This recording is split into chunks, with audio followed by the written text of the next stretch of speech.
Welcome back and thank you for staying with us. Before we went on that break, we were taking a look at the inauguration of PDP campaign council in Abuja and the boycott by some governors. Darius, so can Atiku do without these governors? And do you see a reconciliation maybe in the coming days? Well, obviously, the first question, can Atiku do without the government? The answer is no.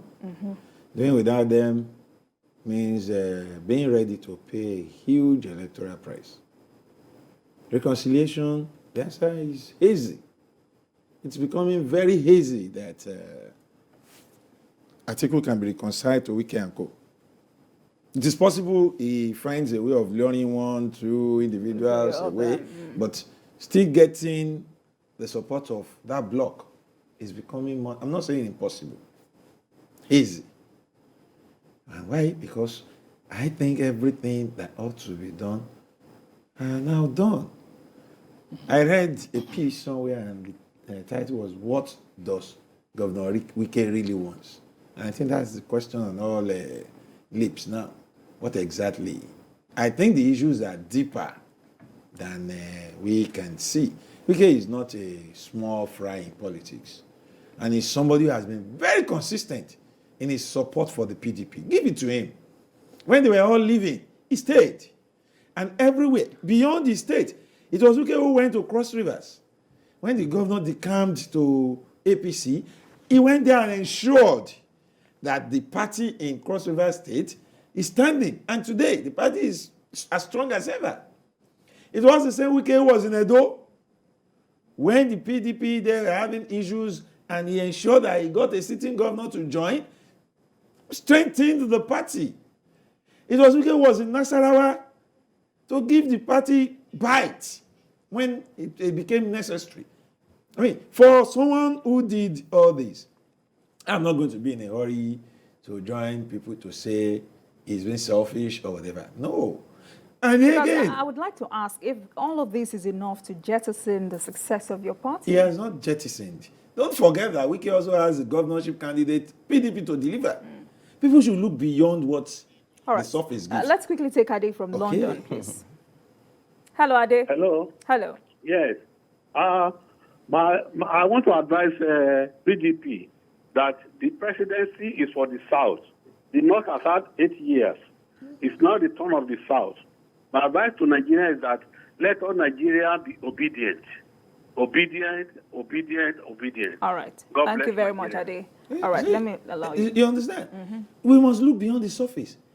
And then look at what is demands. They are not personal. This has to do with, somebody just mentioned one. The zoning. Recall Wike's agitation that power should rotate. Most of these people in his group were advocates of power rotating to the south. Somehow, due to the politics of the party, they lost out. They went to the primaries believing that we can democratically make this thing happen. Wike was their candidate. And then he lost. So obviously they still carried that issue of it should have come to the south. Now beyond that is the issue of party politics itself. What happens if Atiku, decide to ignore Wike and Co? Let me give you the breakdown of what will happen. All right. In the southeast, PDP there are 5 states.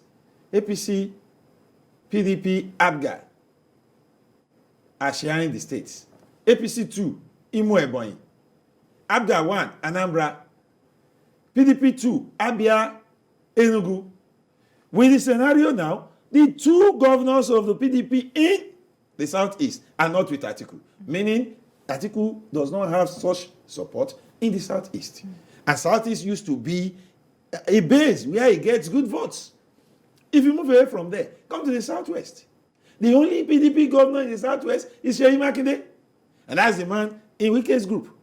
The implication is that the much required rallying point that a governor offers, or a governor or governors offer in a zone, is lacking in 2 zones. Same goes to the south-south, where you have Wike, a very strong contender. Yes, you can talk about Akwa Ibom, Delta, and Edo remaining with Atiku. It's fine. But we all understand that Wike has been a governor that carries a lot of influences. His influence in Edo, no one will overrule it. You can see the tussle between Dan Obi and Governor Obaseki. It is Wike's influence behind Obi. And then you go to Cross River. He is the one holding the party. Right. Now, so he cannot afford to ignore such a group. That's the truth. Having this analysis at the back of our minds, Tony, the Southwest youth leaders have dissociated from this call for Ayu's removal. How funny is this? Who dissociated? The Southwest youth leaders. Southwest youth leaders. I was dissociated from... but you know now. The fact is that really, I think we still need to reconcile, really, I mean really encapsulate with Wike. But that means Ayu has to go. Ayu may not go. They may need to see. What I'm trying to say. What I'm trying to say is this: Wike want Ayu to go. 2 days ago, there was this rumor flying around that Governor of Benue State. He has, left Wike camp. But later in the evening, he said, no, I didn't leave Wike's camp.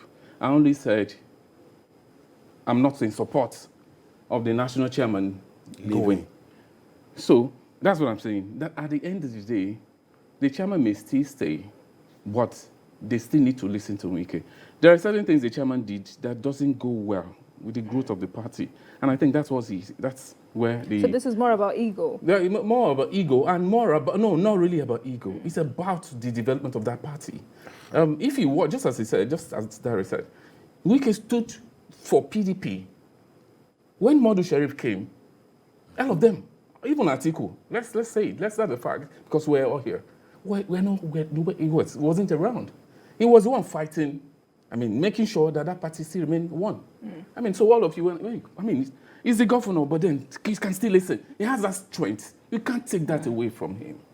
You can't take, for somebody to hold 5 governors down, it's not easy. A fellow governor holding the other 4 governors down, say, please don't go. And they are holding down for him. They've been doing that for some time. That gives you an idea of his strength. And look at the way he went for the party primaries. Well, what thought it was a joke? He almost defeated Atiku, even for Tambuwa. Okay. So it tells you that he has that strength that, undermine him at your own peril. And Atiku knows that. Right. And that's why he's making effort.